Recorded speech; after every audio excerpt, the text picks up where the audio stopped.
Hey, what's up guys? Thank you for joining me for this video. In this one, I want to share with you 5 tips to increase your print-on-demand sales. And I like to provide actionable advice, but I don't like to say words at you. So I'm going to walk you through the logic behind each of them. And hopefully, if it resonates with you, you'll implement them and see an increase in your sales. So let's get right to it. Real quick reminder, take advantage of the free weekly print-on-demand giveaway. 2 winners are going to be selected and announced this Sunday, and they're going to receive a license to Merch Titans Upload Automation, Merch Ninja print-on-demand research tools, All Sunsets premium pre-made graphics, and Bubble Scout, the only Redbubble niche research and validation tool. You'll find a link in the description. Also, while you're down there, take advantage of my 8-day print-on-demand mini course and join my print-on-demand Facebook group if you haven't already.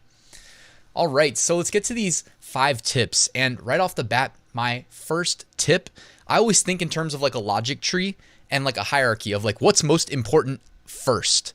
And this had to be tip number 1 for me because I don't think any of the other tips are going to matter if you don't follow tip number 1. Tip number 1 is follow the customers. This is obviously very important, guys, because we need the customers to know that our products exist, and what better way to get them in front of the potential customers than to follow them wherever they're comfortable shopping online. If we have the ability to sell on those platforms, do it, right? The biggest e-commerce platform right now is Amazon. So can we sell on Amazon? Yes, we can. There's multiple ways. So take advantage of that.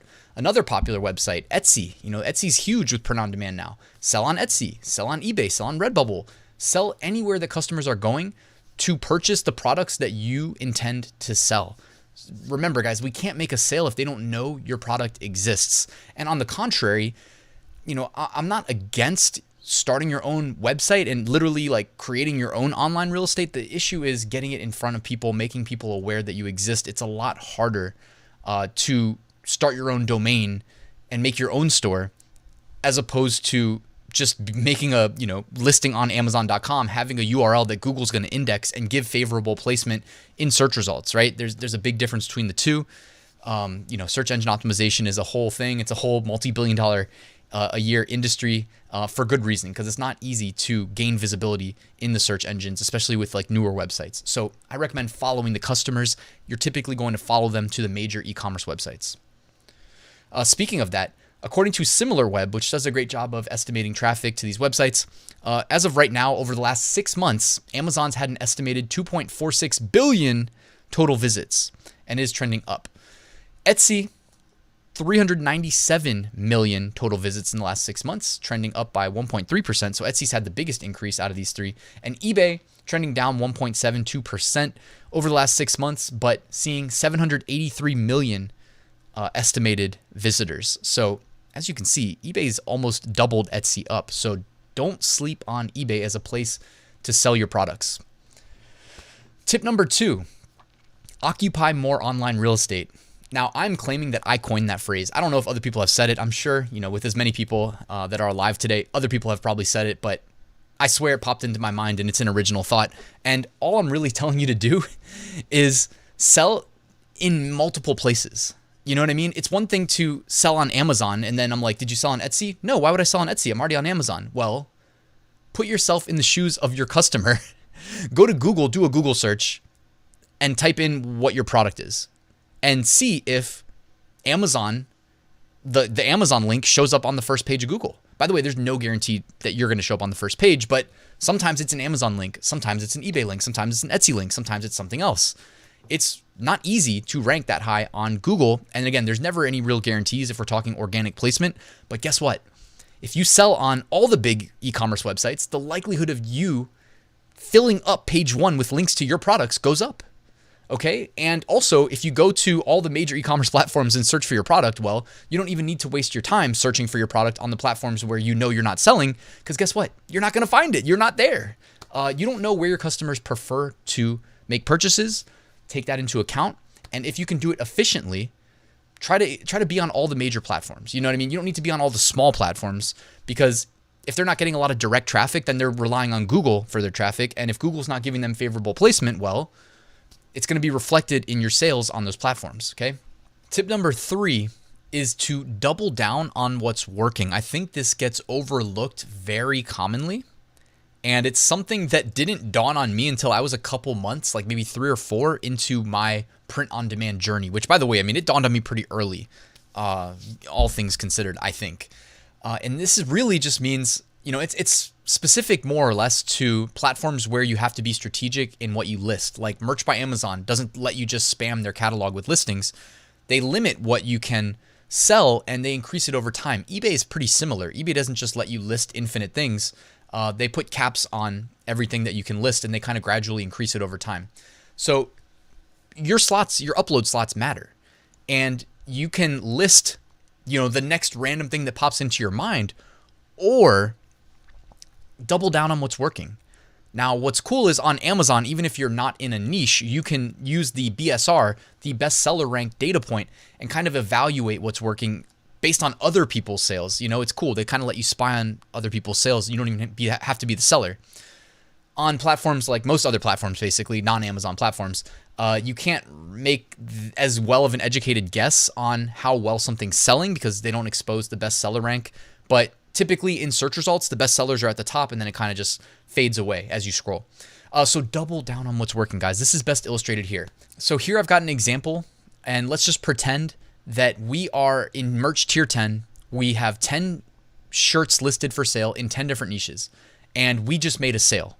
So we go, and I'm recommending, you know, maybe you even do a keyword search, evaluate the competition, and you notice like, okay, here I am, and here's everybody else. And I occupy one spot in search results in this niche that I know makes sales because I just made a sale, or maybe I made multiple sales. Well, what if I go from being one of 10 sellers and I have no control over everybody else that's selling, but you know what I do control is how many I sell in this niche. So if I'm one of 10, what if I upload 10 more? Now this is a little bit extreme, and I'm not saying upload the same design over and over again, but what if, since you know this niche is selling, you just made a sale, and you know, if you made multiple sales, you're collecting even more data and it's even more qualified to maybe do this. And what if you upload 10 more shirts? So now you went from 1 in 10, 10%, to being 11 out of 20, which I can't do that math off the top of my head. 55%. I guess I could have. Long day, long day. So you can increase your possession or domination of the SERP, the search engine results page, through doing this, through just submitting new products in that same niche where you know that you can make sales because you've just made a few. Okay, so you're carving out a bigger piece of the pie inherently.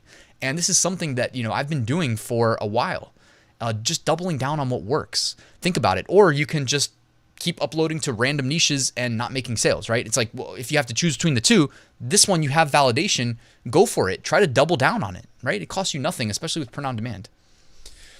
Tip number 4.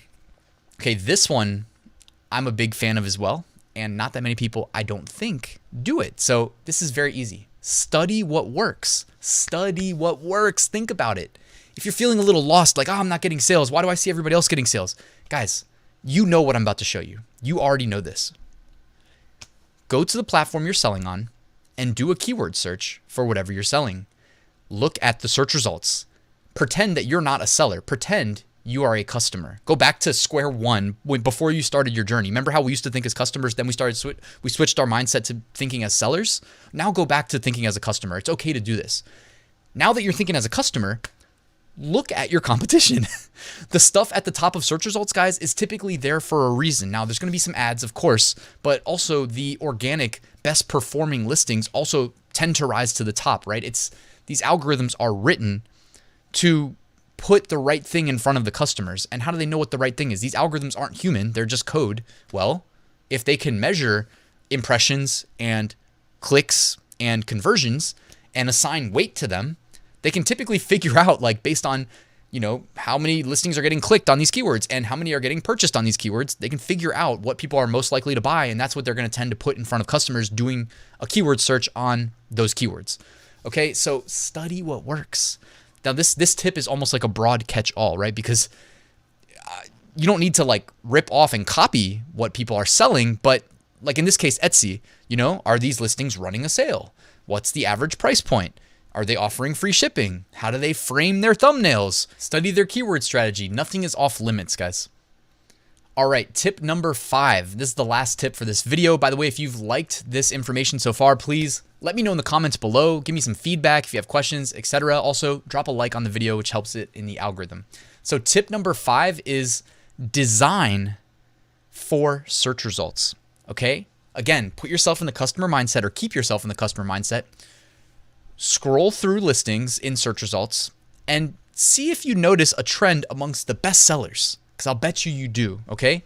Evaluate what looks best in search results.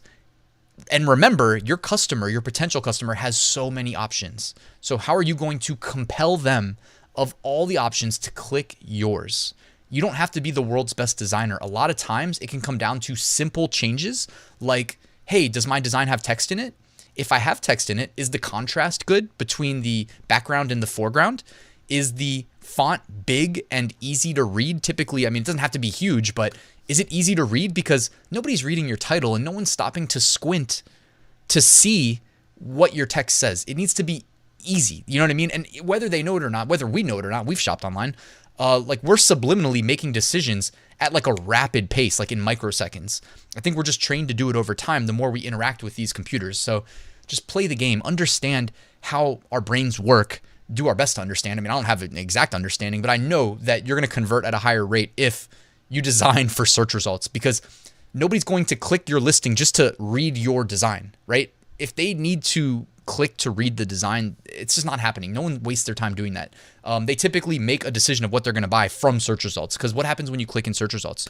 You deviate away from the options, and now you're kind of like in a one-to-one relationship with that product and you being the buyer. So you really have to win this war in search results, and you can optimize your designs. And there's a number of different ways of doing it, guys. Like, look at this example really quickly. On a website like Etsy, where you control your thumbnail, you know, on Amazon, you have to have the white background, so it's a little bit different. On Etsy, though, what if you trick out your primary thumbnail by just adding a background?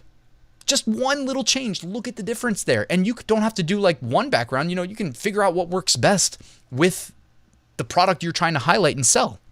So here I've got a couple examples. You got like a brown background, a blue background, even another white background, just a little bit different than the standard flat plain white background that, by the way, is the default on flat mockups because of Amazon. If it wasn't for Amazon, they'd probably default to one that looks a little bit different and pops a little bit more off the screen. But guys, any little changes like this are gonna have a positive effect on your click-through rate, okay? So just take my word for it. Go ahead, implement some of these changes, and thank me later, because it does make a difference. And yeah, it takes a little bit more time, but it's my personal belief that, number one, if you templatize it, it doesn't have to take that much more time. It takes as much time as you make it take. So always focus on getting things done more efficiently, but then also templatize it, meaning make a template.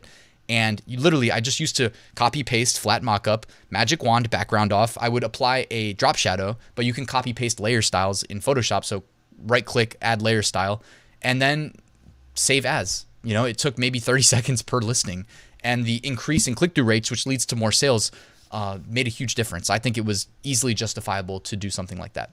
So anyways, guys, and you can do more. I'm just keeping it high level for this video, but that's all I wanted to cover in this video, guys. Thank you for watching. Please, if you haven't already, drop a like and subscribe if you're not already. I'd really appreciate that. By the way, before I sign off, wanted to remind you, I wrote a full print on demand course where I share tips like this with you, along with a lot more stuff. I mean, well over 100 lectures, constantly updating it, constantly adding new stuff. If you would like to learn how I make 6-figure print on demand sales every single year and clone my exact approach to start, scale, and automate your print on demand business, check it out. There's a link in the description, guys.